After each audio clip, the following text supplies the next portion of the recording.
All right, I want you guys to imagine it's January 1st in a couple weeks. You create a New Year's resolution to get out and get more fit. I'm sure it's something most of you guys may not be familiar with, but unfortunately, by the time July rolls around, you will have lost a lot of that newfound confidence to get out, get more fit, join a gym, and you will lose that money. You will begin to revert to your pre-New Year's resolution self. So that fact, coupled with at the bottom of the market in 2020 during COVID, even when everyone was afraid to leave their houses, $8.2 billion just in the US was spent on gym memberships. So when half the people are quitting within the first 6 months, that's a lot of money going to waste simply because of a lack of motivation. So what is my solution to this problem? My solution is FitFigure, where digital motivation meets fitness. FitFigure is a mobile app where users download it, go in, choose a digital character that they relate to, find cool, find cute. They will then input their workout schedule that they want to have, and they will be held forever accountable by their digital companion. And they will also be rewarded for that consistency. So the idea of a digital character encouraging you to do something that's healthy for you. This isn't something that is evident in the fitness app market, but there is a small company called Duolingo that uses digital characters to encourage people to learn new languages. Now, I think this market cap number here is a little bit outdated. I think they're more at around 14 billion now. But they use this main character, Duo, along with, I think, 12 other characters to encourage people to learn new languages by kind of guilting them into doing so. As you can see, this cute little owl can have a couple of different emotions when you're doing well or doing poorly. So anyway, if a $14 billion market cap isn't proof of something working, then I don't know what is. So when it comes to the team putting together FitFigure, it is going to be me, Quinn, Crothers. I just recently graduated from Mississippi State in Finance and Insurance. I am our CEO. And I'm Connor Bell, the Chief Technology Officer. I'm a graduate student at Mississippi State. All right, and then we have our third founder, Eric Duncan, who is leading a lot of the software development now. He is unfortunately not here, but he is amazing. So when it comes to the fitness app market, there are a lot of huge players having to do with, or examples are Strava, Apple Fitness, Freeletics, Nike Training Club. I'm sure a lot of those names are familiar to you guys. 300 million, 120 million, 50 million, a lot of users are using all of these apps. And so some might think, well, is there even space in the fitness app market for something new? And there absolutely is, and let me show you why. So this is an extremely simple graph here, and I just kind of wanted to get across the DNA of the current apps on the fitness app market. What all of these apps do, they provide extremely practical tools to facilitate exercise for users. This in turn will make exercising easier for the user and will hopefully have a side effect of motivating the user to stay consistent and continue using the app. FitFigure takes an entirely different approach by really gamifying fitness and creating these digital characters to motivate the user and really engage the user. Apple Fitness kind of does this with their rings, as I'm sure anyone with iPhones here, I'm sure, are familiar with being bugged about the rings and how you need to step more, you need to stand up more to complete your rings. So they kind of have a gamification aspect through that. But we're taking it a step further by creating evolving or devolving digital characters that really engage with the user. So, talking about the user, who is the ideal user? Our target user is going to be anyone who is comfortable with the digital environment, with downloading mobile apps, that simply want to become consistent in fitness, and even compete with their friends, as this is going to be a very gamified app. So I've been talking a lot about digital characters and fitness figures. What exactly do I mean by this? So this is going to be this is our signature character. This is completely ours. We worked with a studio called Limheim Studios to get this created. And as you can see, as the user is consistent, the character will evolve and kind of become more cool, more intimidating as evolutions go on. And we also have the second character who does a very similar thing, taking a slightly different approach and becoming more aesthetic and getting upgrades as they go on. So when it comes to actually distributing these characters to the users that want to become consistent in fitness, how are we going to do that? So our first marketing path, a little background on me. When I was at State, I worked for 4 years at the Joe Frank Sanderson Center as a lifeguard instructor, and I was on the risk management committee for 2 of those 4 years. I worked very closely with a lot of the management there, and I got very familiarized with advertisement costs as well as events that take place within the facility. I'm also going on my 3rd year working with the Club 4 franchise, connecting with a lot of the general managers as well as the managing director of all Club 4 locations. And so our primary marketing path will be through these with direct in-person advertisements.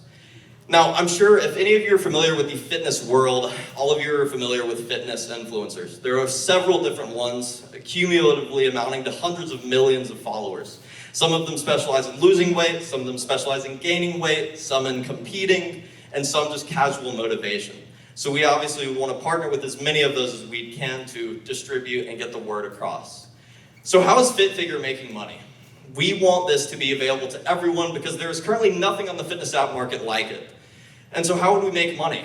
If everyone has access to the evolving or de-evolving, if you're not too consistent, digital character as well as the in-app currency and the ability to purchase these things.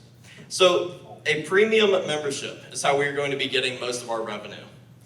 And users are going to gain a variety of benefits from this, having to do with widgets, if you're familiar with the iOS environment, live activities, the ability to friend other people, and also the ability to talk with your character. We are going to be, or it is already connected to GPT, ChatGPT, for the premium users, and you're able to actually give your character a personality with the tokens that you earn by exercising. And yeah, I just wanted to talk about a little bit of the journey that we've taken from taking it from an idea to an actual application. Around September of last year, Quinn came to me and we decided it would be, for now, a web app, but we realized that that had a certain amount of limitations to reaching our target audience, and it really would work better as a mobile iOS app. So you can see here from left to right the transition of that. And the UI has gone through multiple iterations. Originally, we didn't have a graphics designer kind of on the team, so a lot of the work was done by me, also being the chief technology officer, and recently brought on another software engineer. But you can see the UI changes that have gone through. The middle one here is the current iteration, and we are currently working on implementing the far right one. Yep, just as he said. And as of 3 days ago, we have been approved to launch on the App Store. Before that, we have been testing on test flight with 8 beta testers, 2 of which were premium users in the test environment. But yes. So our ask is going to be $455,000. This is a good amount for a mobile app, but it is exactly what we need to really exponentially scale and launch FitFigure and make sure it gets distributed correctly. So, in summary, we have come a long way from a web app to testing it in test flight to, as of 3 days ago, getting approved to launch on the App Store. We have created these proprietary characters with the help of Limheim Studio, which if any of you have heard of Microsoft, which owns Blizzard, or Activision Blizzard, Limheim has worked with them, worked with Riot Games, a lot of very big names. It's a very professional company. So we are needing this money in order to continue working with Limheim Studios to implement more characters, to engage more people, and as well as working with Left Hand Design to develop and manage our brand. And just as you can see on the left, and as Connor was explaining earlier, we have come a long, long way on our user interface and user experience. And this is just one of the 20 or 30 screens we have. But yeah, that's it.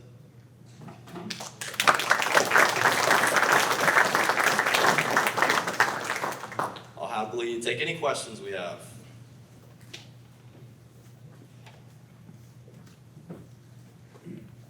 What's your basis for that conversion rate that I think you kind of implied like 40%? Isn't that significantly higher than any other significant premium type of model? So wonderful question on asking about the conversion rate that we have.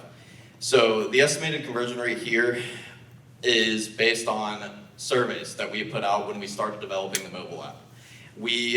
Through Sentiment, we did a 206 respondent survey. I have no connection with any of the respondents that were on the survey. And within the survey, we asked several different questions having to do, let's see if I can pull them up here, with our app, among other things. And yeah, so a couple of the very important questions here are asking about lack of consistency and motivation when it comes to exercise. And we found that about 80% of the respondents at least moderately struggle with motivating themselves to exercise as well as staying consistent. And we also found that around 45% of respondents said that they would be willing to pay at least $5 to $10 a month for our app after seeing our UI, after seeing our characters, and after being described kind of what it would do. And so that is where we pull those numbers from, as our market research. You talked about making a game out of it or having competition between two. Doesn't that suggest a home page where you're comparing maybe participants? Does that make sense? Yeah, that's absolutely right. I do not have one on this slide, but currently we are implementing the friend system where you will be able to friend other people and compete with them, and all of the premium users will be able to do that. And so there will be a leaderboard type function where you will be able to kind of view the progress of other people that you have friended. Would that be a revenue stream for you? Or additional revenue stream? So, question on the revenue stream. It possibly could be. Our main revenue stream is going to be through the premium membership, giving users access to the AI enhanced character, as well as the widgets and live activities on the app.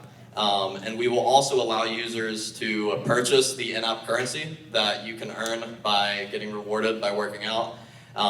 And even if you're not a premium member, you will be able to purchase the cosmetics for those characters. So our two revenue streams will really be that currency that you can purchase with actual money, as well as the premium membership.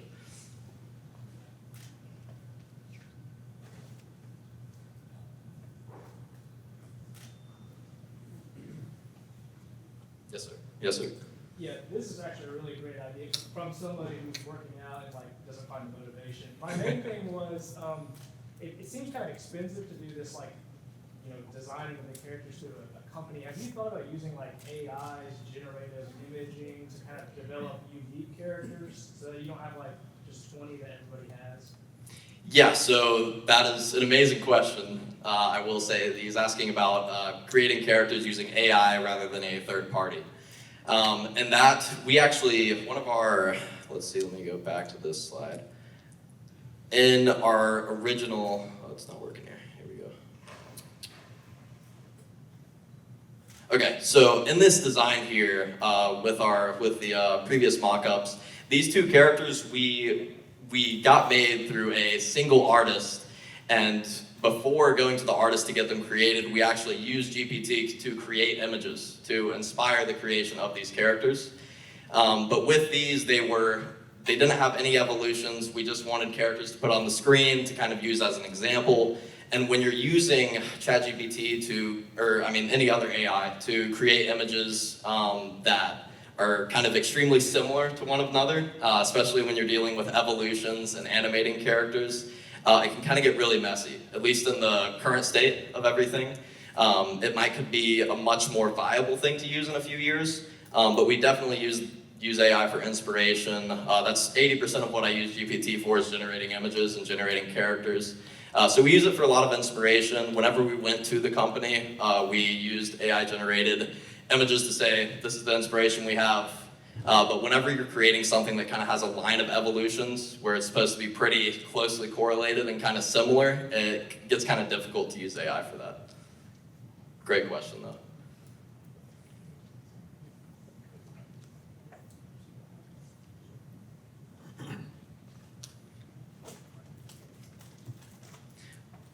Well, unless there are any other questions, I want to thank you guys again.